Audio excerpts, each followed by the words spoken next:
기도드리옵나이다. 아멘. 성경 말씀은 호세아서 4장 말씀입니다. 호세아서 4장 1절부터 10절의 말씀입니다. 우리 조금 길지만 성도님들과 제가 함께 천천히 읽으면서 묵상하겠습니다. 4장 1절부터 10절입니다. 이스라엘 자손들아, 여호와의 말씀을 들으라.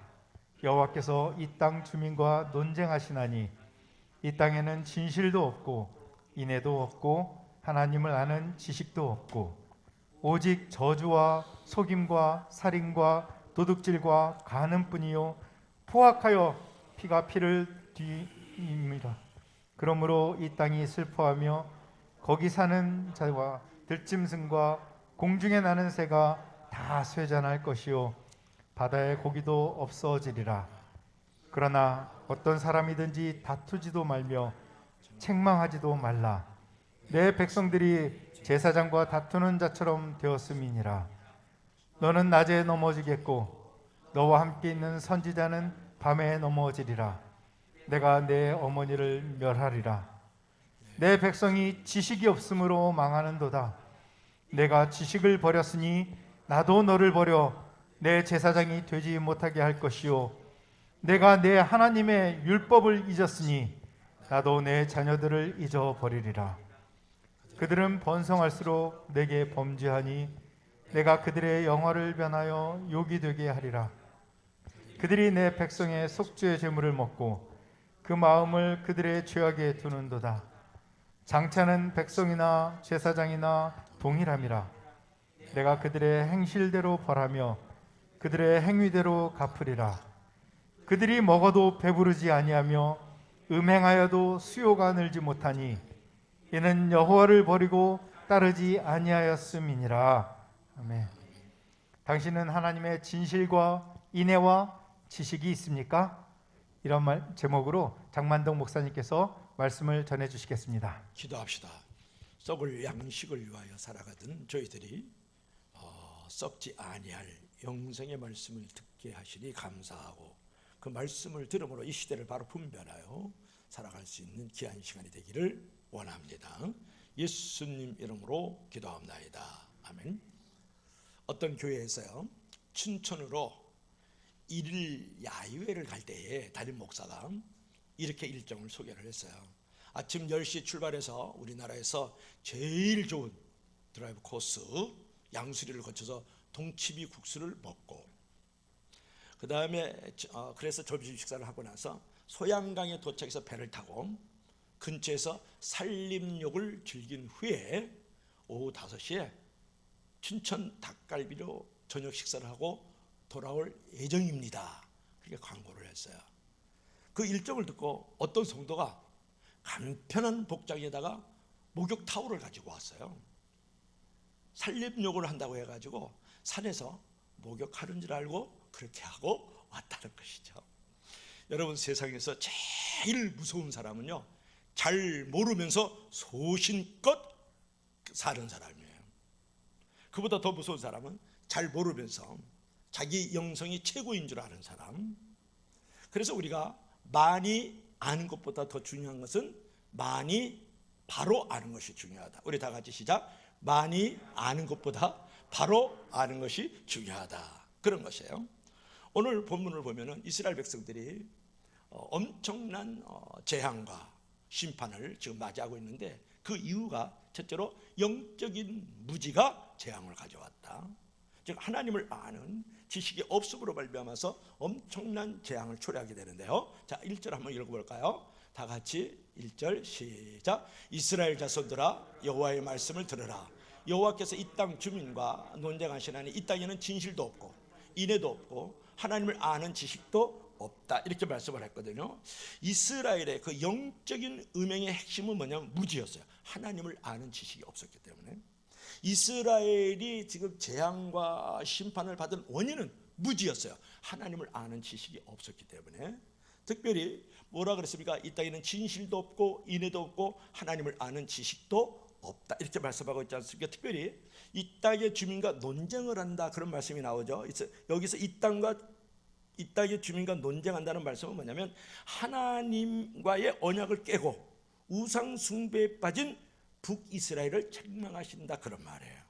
논쟁한다, 또 정변한다는 말은 이스라엘 백성들을 책망한다는 건데, 그러면 어떤 책망인가? 그들에게는 뭐가 없어요? 진실도 없고 인애도 없고 하나님을 아는 지식이 없다는 책망을 지금 논쟁한다, 이렇게 말씀을 하고 있는 거거든요. 하나님께서 북이스라엘 백성들을 심판하시는 그 원인되는 백성들의 죄가 지금 이제 거론되고 있죠. 진실, 인애, 지식이 없다. 이것은 무엇을 말하냐면 먼저 하나님을 향한 종교적인 죄에 대한 지적을 지금 하나님께서 하고 계시는 말씀을 우리가 볼 수 있어요. 여기서 특별히 진실이 없다라는 것을 히브리어로 에메트 이런 말을 하는데, 하나님께 대한 성실함을 말하는 것인데요, 일시적이 아닌 계속적인 하나님께 대한 충성이 없다, 그런 말씀을 하는 거예요. 진실이 없다라는 말씀은, 그 다음에 또 뭐가 없다 그랬죠? 인애가 없다라는 말은 여러분이 잘 아는 말씀 가운데 하나인데요, 히브리어로 헤세드란 말을 해요. 그러니까 단순히 어떤 긍휼이라든지 사랑이 아닌 하나님과의 언약에 기초한 사랑이 없다는 말이에요. 여러분, 사랑을 하긴 해요. 왜곡된 사랑, 그리고 인간적인 사랑, 잘못된 사랑을 하거든요. 근데 이스라엘 백성들은 하나님과의 언약에 기초한 사랑이 없다라는 말씀을 지금 하고 있는 거죠. 즉 언약의 백성이 하나님의 언약에 근거해서 이에 대한 반응으로 하나님을 사랑하고 경배하면서 그 이웃을 사랑하는 모습이 없다라는 거예요. 그리고 하나님을 아는 지식이 없다라는 것은, 지식이라는 것은 따뜻한 말을 하는데, 하나님을 아는 지식이 없다라는 것은 단순히 하나님을 아는 것을 의미하는 것이 아니라 하나님을 사랑하는 것과 그의 말씀을 지키는 것이 일치하는 행동에 따르는 실천적 지식이 없다라는 거, 이런 거예요. 하나님이 천지를 창조하셨어, 알아. 그리고 독생자 예수님 보내주셔서 알아. 십자가에 달려 죽으셨거든. 그리고 무덤에서 3일 만에 부활하셨다. 그게 지난주 부활주일이었어. 이렇게만 아는 거예요. 그러면 그 하나님에 대한 정말 사랑의 고백을 하면서 그분과 인격적인 관계를 맺어가면서 그분을 향해서 말씀을 지키고 순종하면서 실천할 수 있는 그런 지식을 가져야 되는데, 그런 지식을 가지지 않았다는 거예요. 알아요, 살지 않는다, 그런 거예요. 아는 것으로 끝나는 거지 사는 것으로 끝나지 않아요. 알을 갖고 있지만 삶을 갖고 있지 않는 것을 갖다가 뭐라고요? 하나님을 아는 지식이 없다, 이렇게 말하고 있는 거예요. 여러분, 위에 열거된 이 세 가지는 하나님의 백성들이 마땅히 갖춰야 될 가장 기본적인 조건이었거든요. 북이스라엘 백성들에게는 이러한 것들을 찾아볼 수가 없었다는데 하나님께서 지금 논쟁하시고 그들을 책망하시는 모습을 우리가 발견할 수가 있죠. 여러분, 진실과 인애와 하나님을 아는 지식이 없으면, 즉 하나님에 대한 종교적인 지식이 없고 제약이 있으면 도덕적 타락이 이루어진다는 거예요. 하나님이 없으면 없는 것으로 끝나는 게 아니라 그것으로 말미암아 도덕적 타락이 이루어진다는데 문제가 있어요. 그게 2절 말씀이에요. 저주, 속임, 살인, 도둑질, 간음, 포악, 피의 보복이 뒤따르게 되겠다, 끊이지 않겠다, 그렇게 말씀하고 있거든요. 북이스라엘 사회가요, 종교적으로는 물론이고 도덕적으로도 매우 타락한 길을, 부패한 길을 걷고 있었거든요. 그러니까 제약의 종류를 보면 하나님의 백성이라면 마땅히 지켜야 돼요. 간음하지 말고, 도둑질하지 말고, 살인하지 말고, 남에게 저주하면서 거짓된 말 하지 말고, 포악하게 굴지 말아야 된다. 이거 기본적인 십계명인데도 불구하고 북이스라엘 백성들은 그거를 안 지켰다, 그런 말이거든요. 그러니까 이스라엘 백성이 얼마나 지금 전적으로 부패하고 타락했는지 우리가 볼 수가 있어요. 특별히 강포하여, 즉 포악하여 피가 피를 뒤이읍이라니까, 강포하여 포악하여 피가 계속 이제 뒤따르고 있다, 그런 말이거든요. 여기서 강포하다라는 말은 뭐냐면, 포악하다라는 말은 뭐냐 그러면 이제 파라치라는 말을 하는데 모든 경계를 파괴하다, 모든 경계를 파괴하다, 그런 의미를 갖고 있거든요. 그러니까 북이스라엘 백성들이 하나님을 경외함으로써 지켜야 되는 모든 율법과 규례를 지키지 않고 강도나 살인이나 간음 같은 것을 목적으로 하는 폭력 행위를 일삼았다라는 거니까 하나님과 나 사이에 마땅히 지켜야 될 경계가 무너져버리고 파괴해버렸다, 그런 말이에요. 사람들 사이에 지켜야 될 그 경계를 무너뜨리고 파괴해버렸다. 누가? 북이스라엘 백성들이요. 실로 이 북이스라엘 백성들은 곱비 풀린 송아지처럼 온전히 신앙을 잊어버리고 이성을 잊어버리고요, 도덕을 잊어버리면서 더 이상 하나님의 백성으로서 그들의 모습을 찾아볼 수가 없게 되었다라는 거예요. 여러분, 종교적인 타락은 도덕적 타락을 가져오게 됐다는 것을 여기서 우리가 발견할 수가 있죠. 결국 이러한 상황이 어떻게 이제 심판을 불러오게 되느냐, 그 결과가 어떻게 되었느냐가 오늘 3절의 말씀인데, 자 3절 한번 읽어볼까요? 자, 그렇게 됐을 때 어떤 결과가 뭘까요? 시작. 그러므로 그랬죠. 다시 한번. 그러므로 이건 결과를 말하잖아요. 자, 종교적으로 타락하고 도덕적으로 타락했을 때 그러므로 그 결과가 시작. 이 땅이 슬퍼하며 거기 사는 자와 들짐승과 공중에 나는 새가 다 쇠잔할 것이요 바다의 고기도 없어지리라. 여러분, 땅이 슬퍼하고 저주받아서 자연계가 쇠잔해지고 피조물들이 멸절을 지금 초래하게 되겠다, 그렇게 말씀하고 있는 거거든요. 여기서 땅이 슬퍼한다는 표현이 아주 재밌는 표현이에요. 여러분, 땅이 슬퍼할 수 있어요? 땅이 감정이 있어요? 땅이 뭐 이성이 있어요? 그렇지 않잖아요. 땅이 슬퍼한다는 말은 하나의 상징적 표현으로 그 땅에서 아무 소산도 얻지 못하게 될 것이다. 종교적으로 타락하고 도덕적으로 타락하게 되면 너희들이 머무는 그 땅에 아무런 소산도 얻지 못하게 되는 황폐한 땅이 돼버리고 만다는 거예요. 원래는요, 하나님께서 이스라엘 백성들을 지금 가나안 땅에 약속의 땅으로 그들에게 베풀어 주셨거든요. 그래서 그 가나안 땅에 살고 있다고요. 가나안 땅을 뭐라 그러면 신명기 11장 9절에 볼 것 같으면 젖과 꿀이 흐르는 가나안 땅 그랬거든요. 하나님의 약속의 땅은 젖과 꿀이 흐르는 가나안 땅이에요. 여러분, 젖과 꿀이 흐른다. 젖이라는 것은 어디서 나옵니까? 소에서 나오죠. 양 같은 데서 나오잖아요. 그러면 소와 양이 젖이 나오려고 그러면 무엇을 먹어야 돼요? 풀을 먹어야죠. 꽃 같은 거, 열매 같은 거 먹어야 되잖아요. 그러니까 짐승들도 가축들도 가득하고 지금 풀과 꽃이 많아요. 그러다 보니까 공중에 나는 새들도 이제 충만하고 말이죠. 바다의 고기들도 있었단 말이에요. 그런데 그 땅을 하나님이 주셨는데 너희들이 이렇게 종교적으로 지금 인애도 없고 진실도 없고 하나님 아는 지식도 없는 그런 죄를 저지르고 그 일로 발표해서 도덕적으로 이렇게 타락을 하게 되면 그렇게 풍성하던 땅, 그 은혜의 땅, 축복의 땅, 젖과 꿀이 흐르는 가나안 땅을 황폐하게 만들어버리겠다는 거 지금 말씀하고 있는 거예요. 여러분, 그 땅에 제약이 관영했기 때문에, 즉 도덕적으로 종교적으로 타락했기 때문에 그 땅을 심판이 면할 수 없게 되어서 아무런 수산도 낼 수 없는 황무한 땅이 되어버리고 말겠다, 그렇게 지금 말씀하고 있는 거예요. 이러한 사실을 호세아는 땅이 슬퍼한다, 그렇게 지금 말씀하고 있는 것을 우리가 볼 수가 있거든요. 또한 거기에 이제 사는 들짐승들과 공중에 나는 새가 다 쇠잔할 것이요. 쇠잔하다는 것은 뭐냐면 쇠화여져 가지고 힘이라든지 세력이라는 게 점점 약해진다는 거예요. 너희들이 종교적으로 타락하고 도덕적으로 이제 부패해지면 그 땅이 점점 힘과 세력이 쇠화여지면서 약해져서 없어질 것이라는 것을 지금 말씀하고 있는 거예요. 여기서 무엇을 말하는 겁니까? 여러분, 인간의 범죄는 하나님의 심판을 전 피조물에게까지 미치게 된다는 사실을 말씀하고 있죠. 인간이 창조되었을 때 하나님께서 모든 자연을 선물로 주셨거든요. 그걸 거둬버린다는 거예요. 즉 자연 만물은 하나님께서 인간을 위해서 주신 것이었는데 인간이 범죄했기 때문에 하나님께서는 그러한 것들을 다시 거두어 가신다. 그러니까 3절은 북이스라엘 땅이 하나님의 심판을 받아서 완전히 황폐될 것을 말씀하고 있다는 거예요. 그러면 지금부터 약 한 800년 전에 인간의 어떤 종교적으로 또는 도덕적 타락했을 때 자연의 폐해와 자연의 재앙이 왔을 뿐 지금은 안 그럴까요? 그걸 물어봐야 돼요. 오늘날은 사람들이 타락하고 부패할 때 자연적 폐해와 재앙은 없는 것일까요? 라고 우리가 물어볼 수 있어야 된다는 거예요. 여러분, 최근 지구 곳곳에서 벌어지는 이 대형 사고들과 자연재해의 피해가 갈수록 거칠고 사라지고 잔인해지고 있습니다. 그러니까 지구촌에 있는 모든 백성들이 안전한 삶이 지금 매우 위협을 받고 위기 가운데 처해 있다는 거예요. 지구 한쪽에서는 초강력인 태풍과 홍수가 폭우가 이제 일어나가지고 사망자가 속출하고 있습니다. 또 다른 한쪽에서는 지독한 가뭄으로 고통받는 등 극단적 환경재앙이 눈에 띄게 지금 많이 일어나고 있다는 거 보세요. 지독한 가뭄으로 말미암아서 땅이 쩍쩍 갈라져요. 불타고 있지 않습니까? 한쪽에서는 아주 엄청난 폭우, 태풍이 불어와서 한 도시가 완전히 호수처럼 물에 잠겨버리고 말았던 것을 우리가 볼 수 있지 않습니까? 지난해 2021년도에 지구의 온도가 1.09 올랐습니다. 1.09라는 건 약 한 1도 정도 올랐는데 여름에 지구의 온도가 상승하면서 여러분 아직도 기억해요. 꺼지지 않는 캘리포니아 산불, 그리고 그리스의 산불을 아직도 우리가 기억하고 있습니다. 1도가 올랐는데 산불이 꺼지지 않는 거예요. 160명이 넘는 사망자를 낳은 독일과 벨기에의 폭우가 있었습니다. 1년 동안 내릴 비가요, 단 4일 동안에 내린 중국의 허난성의 엄청난 폭우와 여러분 홍수를 기억할 거예요.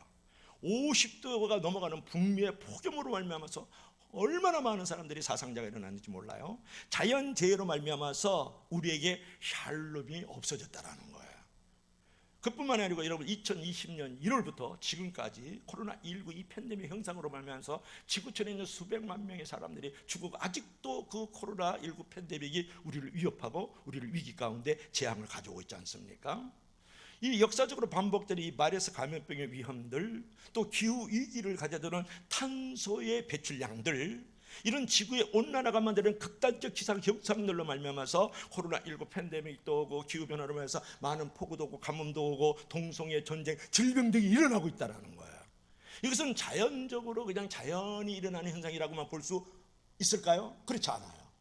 이것도 우리가 믿음의 눈을 열고 이것이 하나님 앞에서 신앙적으로 타락을 하고 그 일로 말미암아서 도덕적 타락이 북이스라엘에게 자연의 폐해를 가져오고 자연의 재앙을 가져왔던 것처럼 오늘 이 지구촌에 있는 사람들이 하나님 앞에서 종교적으로 타락을 하고 말이죠, 인간적으로 도덕적으로 타락을 했을 때 찾아오는 폐해고 재앙과 심판을 불러오고 있다고 말하지 않을 수 있겠느냐는 거예요. 그래서 빌 게이츠는 그런 말 했어요. 우리 다 같이 시작. 기후변화는 코로나19 팬데믹보다 더 큰 재앙을 불러올 것이다. 뭐라고요? 빌 게이츠가 그래서 기후변화는 앞으로 코로나19 팬데믹보다도 더 큰 재앙을 우리 가운데 불러올 것이다.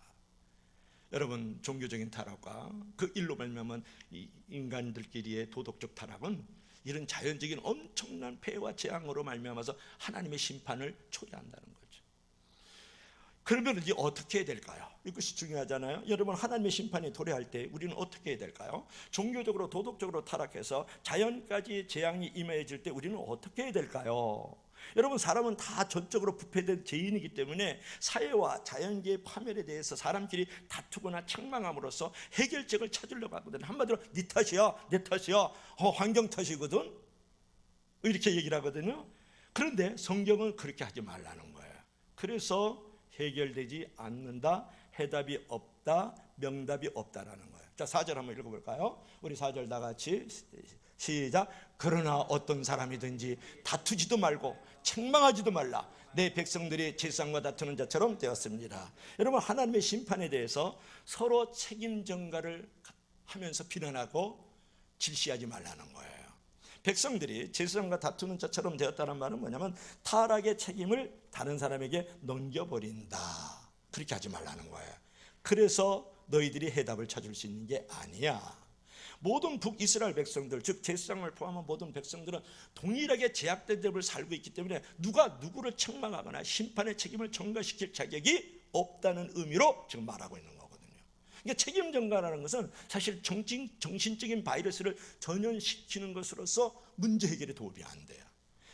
철저히 하나님 앞에 자기를 성찰하고 철저히 하나님 앞에 돌아서는 회개를 앞세울 때 하나님께서 그 상황과 그 사건과 그 사람 앞에 개입함으로 문제를 해결해 주시고 문제의 해답을 주시고 문제의 정답을 주시는 줄로 믿을 수 있기를 바랍니다. 이러한 자세를 우리에게 말씀하고 있는 거다. 자, 두 번째로는 따라합시다. 말씀의 무지가 재앙을 불러온다. 자, 첫 번째로는 우리가 영적인 무지가 재앙을 불러왔는데, 이제 두 번째는 말씀의 무지가 이제 재앙을 불러온다. 그럼 책임 전가를 했을 때는 이제 어떤 결과를 낳는가? 그게 이제 중요한데 5절 한번 볼까요? 자, 5절 한번 봐봐요. 시작. 너는 낮에 넘어지겠고 너와 함께 있는 선자는 밤에 넘어지리라. 내가 너 어머니를 말하리라. 이게 넘어진다는 말이 나오는데, 여러분, 낮에 넘어지나요? 물론 넘어지는 사람 있죠. 근데 낮에 잘 안 넘어져요. 밤에 넘어져도. 자, 밤에 넘어진다는 말은 뭐냐면 잘 나가는 상황에서 뜻밖의 엄청난 시험과 시련을 경험한다. 낮에 넘어진다는 거는. 그러니까 너와 함께 있는 선지자는, 이것은 뭐를 말하면 거짓 선지자들을 말하거든요. 그런 거짓 선지자도 소리 없이 넘어진다라는 말을 밤에 넘어지리라, 그렇게 말씀하고 있는 거예요. 그런 거짓 선지자도 넘어지고 잘 나가는 사람도 넘어진다는 거예요. 책임을 전가하고 책임지려고 그러지 않을 때. 그러니까 제사장은 낮에, 선지자는 밤에 죄를 저지르는 말미암아서 징계를 받는다라는 표현이 넘어진다, 그런 말로 지금 이제 호세아 선지자가 지금 말씀하고 있죠. 근데 여기서 은혜 가운데 잘 표현된 것은 내가 내 어머니를 멸하리라, 이런 말씀이 나오죠. 이 말씀은 뭐냐, 내 어머니로 묘사된 것은 지금 북이스라엘이 멸망에 빠진다는 그런 말이에요. 내 어머니를 멸하리라, 북이스라엘을 내가 멸망시키리라, 그런 말씀이거든요. 그러나 이러한 모든 넘어진다는 것, 너희들을 멸망시킨다는 핵심의 원인은 뭐냐면 무지라는 거예요. 무지. 하나님을 아는 지식이 없기 때문에 너희들이 넘어지겠고 너희들이 멸망을 초래하리라 말씀하고 있는 거예요. 여러분, 범죄한 제사장과 선지자들의 영적 무지로 인해서 결국은 백성들까지 지금 멸망의 길에 이르게 되었다는 것이고, 백성들도 종교 지도자들처럼 이제 죄악을 행했기 때문에 그들도 심판을 받아가지고 멸망하게 되었다는 말씀을 지금 하고 있는 거죠. 여기에 교회의 지도자들의 막중한 책임이 여기에 있어요. 그리고 이 시대에 사회적 리더들의 막중한 책임이 여기에 있다고요. 교회 지도자들의 타락은 그 국가 전체의 타락을 가져오고 결국은 국가가 전망의 위기까지, 존재하느냐 망하느냐 위기까지 가져올 수 있다는 거예요.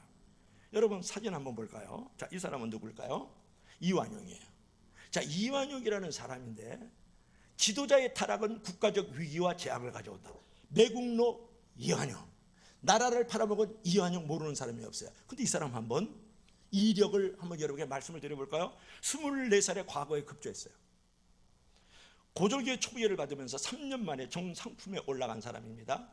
당시 세자 순종의 스승이었어요. 30살이에요. 몇 살이에요? 30살에 1888년 주미공사로 나가서 애교관으로 파송된 사람이 이완용이에요. 독립협회를 결성했었을 때에 거액을 헌금했어요. 그 당시 100원이면 지금으로 말하면 한 100억 정도.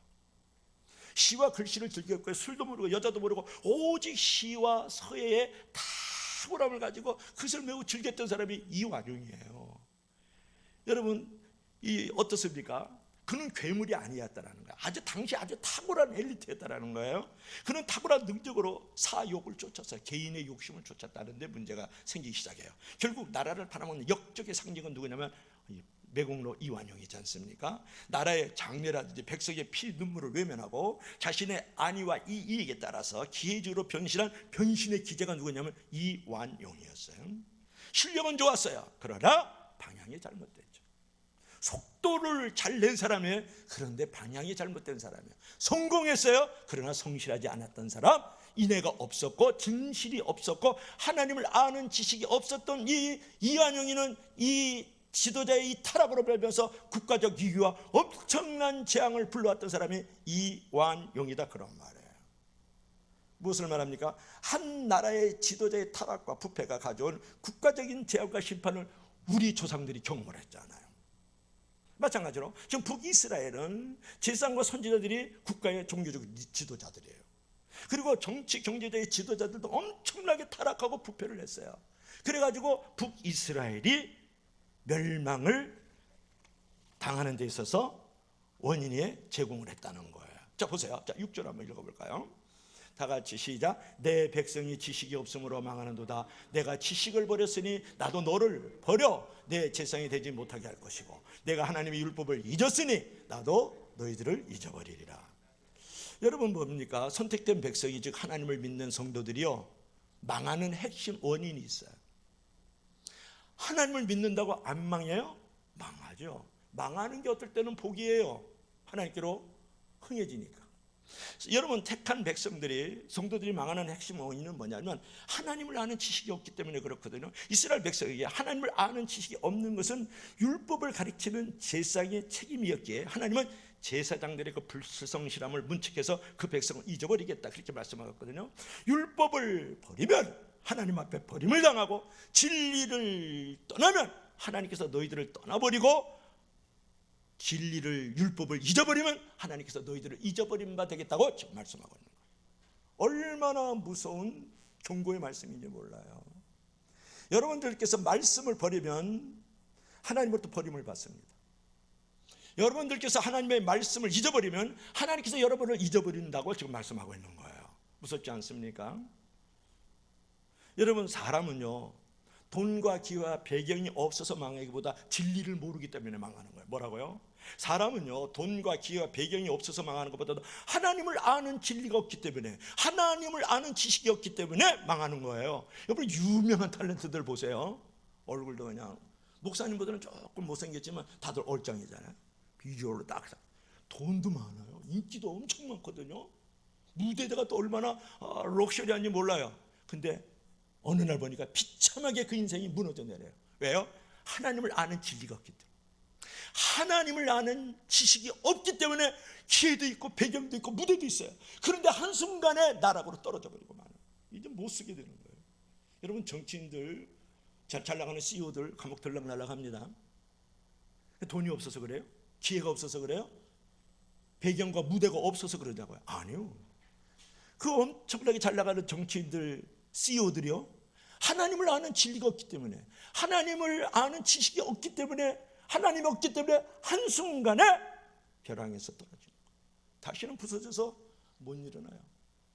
정상으로 돌아올 수 없는 존재로 전락해버리고 마는 것을 우리 주변에 너무 많이 보지 않습니까? 여러분, 부부관계도 마찬가지입니다. 부모와 자식들 관계도 마찬가지입니다. 돈이 있어요. 기회도 있다고요. 무대도 있고 배경도 좋아요. 뭐 집도 좀 있고 뭐 학교도 좀 나오고 뭐 일남이녀 뭐 이남이녀 이렇게 두고 잘 사는데, 하나님의 진리가 없기 때문에, 하나님을 아는 지식이 없기 때문에 한순간에 가정이 산산조각이랑 맞춰지질 않아요. 무서운 겁니다. 지금 북이스라엘 백성이 그러고 있는 거예요.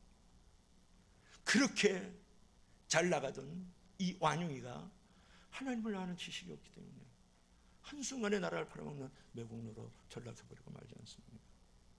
여러분, 그러면 무지하면 속기도 쉬운데, 사단이나 거짓 선지자들의 최대 전략은 뭐냐면 속이는 거거든요. 보세요.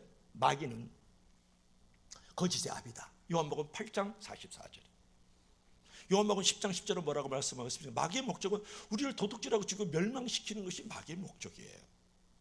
여러분, 그들은 끊임없이 우리를 속여서요, 우리를 넘어뜨리려고 하고 우리를 속여서 이제 못쓰게 만드는 게 그들의 최대의 목적이거든요. 그러니까 우리가 성도가 정신만 잘 차리면 사단의 어떤 정죄라든 유혹을 자꾸 극복할 수 있지만, 그는 거짓 정보에 속으면 알아차리기 힘들어지면서 대비도 힘들어진다는 거예요. 그러면 어떻게 우리가 사단의 그 거짓되는 속임수에 넘어가지 않을까? 그것이 중요하죠. 하나님을 아는 지식이 있으면 돼요. 저 말씀을 가까이 하라. 큐티하십니까? 큐티하십시오. 여러분, 성경 듣게 하십니까? 성경을 들으십시오. 성경 읽으십니까? 성경을 읽으십시오. 말씀을 어디서 듣고 성경을 어디서 주로 읽습니까? 예배 가운데 말씀을 듣고 말씀을 읽는 거죠. 말씀을 가까이 한다는 것은 곧 하나님을 가까이 하는 거예요. 말씀을 멀리 한다는 곧 하나님을 멀리 하는 거예요. 말씀 지식이 풍성할 때 눈과 입과 귀도 잘 지킬 수 있고 마음도 지켜지고, 그를 통해서 가정도 지켜지고 나의 생활도 지켜지고 교회도 지켜지고 내가 속한 공동체도 지켜주는 역사가 일어나는 줄로 믿을 수 있기를 바랍니다. 여러분, 하나님을 아는 지식이 넘치려고 하면 하나님이여 말씀하옵소서 주의 종이 듣겠나이다 이렇게 말씀해야 돼요. 순종하는 마음을 준비하고 말씀을 잘 들으십시오. 말씀을 잘 듣고 말씀을 잘 받고 말씀을 잘 듣고 받을 뿐만 아니라 잘 살려고 할 때 하나님이 거기서 은혜도 베풀어 주시고 축복도 주시고 나의 삶의 자리가 지켜지는 거예요. 무엇으로 저와 여러분을 지킬 수 있겠어요? 무엇으로 여러분의 가족들과 가정을 지킬 수 있겠어요? 돈, 기회, 멋진 무대, 배경? 여러분이 그것을 지킬 수 있다고 생각합니까? No. 하나님의 은혜는 되게 말씀을 잘 듣는 것에 시작되거든요. 신앙생활에서 대부분의 잘못된 모습은 말씀을 잘못 듣는 데서부터 시작이 되는 것이죠. 나를 지키고 너를 지키고 우리를 지킬 수 있는 것, 우리 교회를 지키고 나의 삶의 자리를 지킬 수 있는 것은 돈도 아니고 기회도 아니고 럭셔리한 무대 배경도 아니에요. 오직 하나님의 말씀만이 여러분을 지켜주시는 거죠. 요새 구역 모임이라 그러지 않고 목장 모임이라 그러잖아요. 목장 모임. 그래서 이제 어느 날 한 교회 목장 공동체가 이번 주 토요일 날 10시에 김 집사님 집에서 목장 모임 모입니다 그랬어요. 광고가 나왔어요. 그 모임에 한 초신자 부부가요, 등산복 차림으로 온 거예요. 알고 봤더니 목장 모임을 갖는다 그랬더니 대관령 목장 가는 줄 알고 등산복을 입고 왔다라고. 나만 재밌구나. 그래? 여러분, 모르면 실수가 많다는 거예요. 여러분, 말씀을 모르면 영혼의 위험에 처하기 쉽습니다. 말씀을 모르면 여러분의 가정과 직장과 삶의 자리를 지킬 수가 없고 위험에 처할 수 있다는 거예요. 말씀을 잘 듣고 순종하는 마음까지 준비하라. 근데 우리가 말씀을 잘 듣고 잘 받고 말씀대로 잘 살다는 거 쉬운 거 아니에요. 보세요. 말씀이 늘 기분 좋게만 만들어지나요, 나를? 아니요, 그렇지 않아요. 자존심을 버리라고 그럴 때도 많고요. 내가 정말 소중하고 아끼는 건데 그것도 드리라고 하는 때도 있거든요. 여러분, 지키기 어려운 말씀도 힘써 지키면 거기서부터 축복이 찾아오기 시작하는 거죠. 사람도 말을 잘 들으면 마음도 가고 정도 가잖아요. 하나님도 말씀에 잘 순종하고 자기 자신을 드리면 마음도 주시고 그때 내가 복의 통로로 쓰임받을 수 있도록 만들어가는 작업이 거기서 있거든요. 그래서 우리가 말씀의 무지가 재앙을 초래한다. 그러므로 우리는 말씀으로 우리가 충만한 삶이 되기 바랍니다. 자, 마지막 세 번째로는 다 같이 시작. 번성의 무지가 재앙이다. 번성의 무지가 재앙이다. 여러분, 말씀의 지식과 이제 참된 진리가 없으면 번성이 오히려 타락을 부추기는 거예요. 기복주의와 우상숭배에 빠지게 하고 결국은 치욕을 부르게 되는 거예요. 차라리 번성하지 않았으면, 차라리 번영이 없었으면, 차라리 그냥 잘 살지 않았으면 이런 일을 당하지 않았는데 잘 살다 보니까, 많아지다 보니까, 번성하다 보니까, 번영하다 보니까 오히려 욕이 되고 수치가 되는 경우가 있거든요. 오늘 그 말씀을 해요. 자, 7절 한번 읽어볼래요? 다 같이 시작. 그들은 번영할수록 내게 범죄하니 내가 그들의 영화를 변하여 욕이 되게 하리라. 여러분, 어떠세요? 내가 잘 나가면 더 예수님 잘 믿게 되던가요? 나는 안 되던데요. 내가 번성하고요, 모든 일이 그냥 순적하고 아주 그냥 속도를 잘 내면요, 정말 하나님께 감사하고 그분께 고맙고 막 겸손하게 믿음으로 나가게 되던가요? 아니요. 인간은요, 전적으로 부패해 있어요. 전적으로 타락의 본능들을 가지고 있거든요. 여기도 보세요. 그들은 번성할수록 하나님께 감사하니, 그들은 번성할수록 하나님께 겸손하니, 그러지 않았죠? 보세요. 그들은 번성할수록 내게 범죄하니 내가 그들의 영화를 변화 욕이 되게 하리라. 여러분, 번성할수록, 이건 케루빔이라 그러거든요, 히브리어로. 그런데 이거 뭐냐면 인구의 번성뿐만 아니라 나라의 모든 분야가 번영해서 국력이 아주 강해지는 것을 말해요. 그러니까 여로보암 2세 때가 지금부터 한 2800년 전인데 북이스라엘을 가장 번성했어요. 솔로몬 때보다 더 번성했던 데가 사실은 여로보암 2세 때입니다. 그래가지고 열방이 매우 두려워할 정도였는데 그들은 철저하게 바알과 아세라 신 같은 거 섬기고요, 금송아지를 배달해 두고 저 달에다 두고 금송아지를 섬겼다고. 얼마나 영적으로 타락하고 도덕적으로 타락하고 자연적인 폐해가 있었는지 몰라요. 그래서 점점점 쇠퇴하고 몰락해서 결국은 북이스라엘이 이제는 포로로 잡혀가는 것으로 끝나거든요. 보세요. 솔로몬 진짜 잘 나갔거든요. 솔로몬 진짜 잘 나간 거 알죠? 처첩이요, 1000명이에요. 정략 결혼했어요. 그들이 끌고 들어온 그 이방신 우상 같이 섬겼다고요. 번영하니까, 잘 나가니까 하나님 잘 섬겼죠. 누가? 솔로몬이? 아니요, 타락했다, 부패했다. 여로보암 2세 때 정말 국가적으로 경제로 번영했었거든요. 타락, 부패했어. 여러분, 거짓 선지자나 제사장들은 백성들로부터 헌금을 많이 바치도록 유도를 했어요. 하나님을 경배하는 마음이나 백성을 위하는 마음이 없이 하나님의 이름을 팔아먹고 그 제사 의식을 이용해 가지고 백성들이 그것을 강탈하는 악한 마음을 가지고 있었던 것이 바로 그 당시 거짓 선지자들과 제사장들, 지금으로 말하면 목사, 전도사였다고요. 당시 탐욕적인 제사장들은 백성들이 죄가 증가해도 재물 수입이 많아지는 사실 때문에 기뻐했거든요. 여러분, 그래서 우상 숭배의 제약을 끊으려 하기보다는 오히려 그 범죄 일을 부추겨 가지고 결국은 제사 팔아먹고 율법 팔아먹으면서 그들을 돈을 끌어모았다고요. 그래서 결국은 징계와 파멸을 초래하는 거예요. 요즘 말로 하면 예수 팔아먹고 복음 팔아먹어가지고 헌금 많이 들어오게 했던 게 그 당시의 종교적인 제사장과 선지자들의 역할이었거든요. 그래야 하나님께서 거기들에게 징계와 파멸을 안 내리겠냐고요. 오늘날 한국교회는 그렇지 않을까요? 그런 부분에 타락과 부패가 없을까요? 어떻게 하든 너희들이 죄를 짓든 말든 간에 주일날 와서 예배 드리면 되고 그 다음에 헌금해. 그 돈 가지고 교회 빌딩 집은 땅 사면 되는 거거든. 그리고 교회 이름 높이면 되는 거지 뭐. 그래서 헌금 끌어 모아요. 그 당시가 오늘날의 당시와 똑같은 거다. 여러분 보세요. 이런 것을 갖다가 번성할수록 그랬죠. 번영주의라는 거예요. 그러니까 번영신앙이라 그러거든요. 여기 보세요. 번영신앙을 추구하게 되면 이런 거예요. 예수 믿으면 잘 살고 성공하고 건강하고 장수하는 거다. 예수를 믿으면 그런 거야. 요거 교리에 확고한 믿음을 가지고 있으면 요게 번영신학이라는 거예요. 가난이라든지 질병이라든지 실패는 죄의 결과다. 그리고 사단의 방해로 그런 거야. 성령의 권능을 힘입고 예수 이름으로 쫓아내야 돼. 얼핏 들으면 되게 맞는 말 같지만 잘 들으면 되게 틀린 말이 그 말이거든요.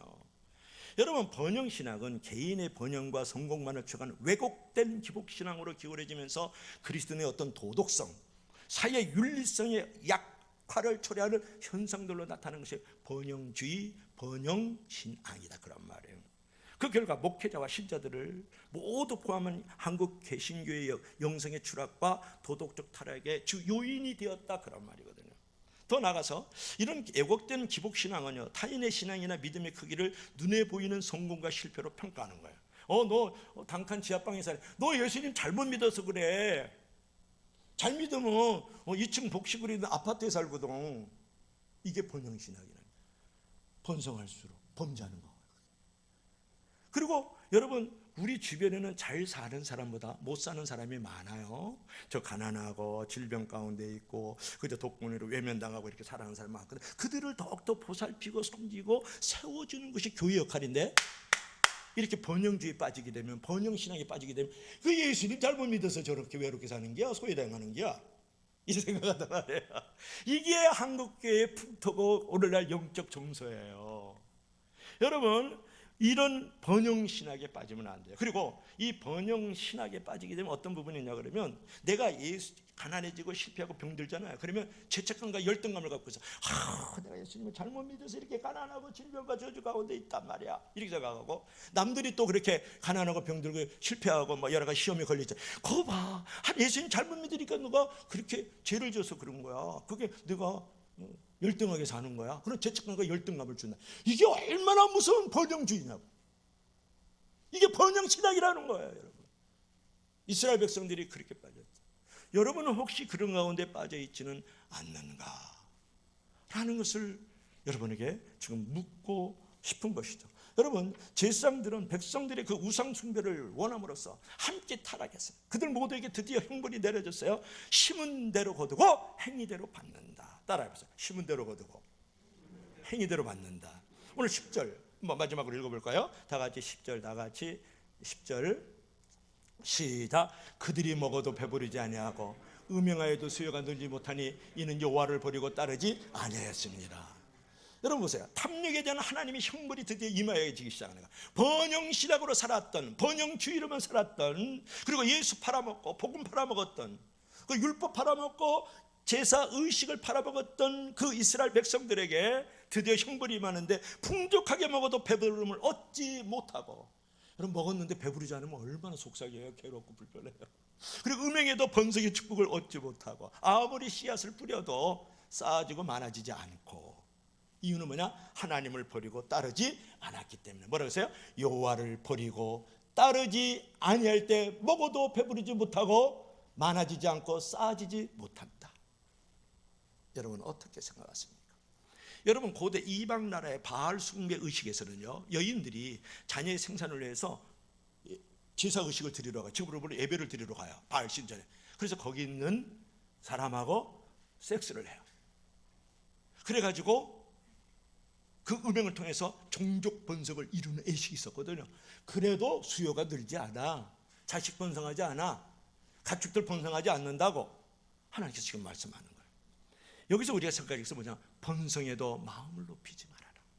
내가 잘 나가도 마음을 높이지 말아라는 거예요. 번성하면 하나님께서 나에게 이렇게 겸손하게 더 만들어 주시는구나. 나는 아무것도 안 했는데 하나님이 주신 거야. 감사하고 겸손해야 되고, 내가 번성하지 못하면 기도하면서 믿음으로 하나님이 주실 거야 라는 소망을 갖기를 바랍니다. 오늘 7절 보니까 그들이 번성할수록 내게 범죄하니 내가 그들의 영화를 변하여 욕이 되게 하리라. 9절을 보니까 내가 그들의 행실대로 벌하여 그들의 행위대로 갚으리라. 북이스라엘은 번성할수록 더욱더 범죄하기에 바빴다라는 거죠. 하나님께서는 북이스라엘을 축복하여 크게 번성했는데 북이스라엘은 하나님께 감사하기보다는 겸손하기보다는 우상에게 감사하면서 하나님이 주신 것을 우상 숭배하는데 여념이 없었다는 거예요. 그것이 호세아서 2장 5절에 나오는 말씀.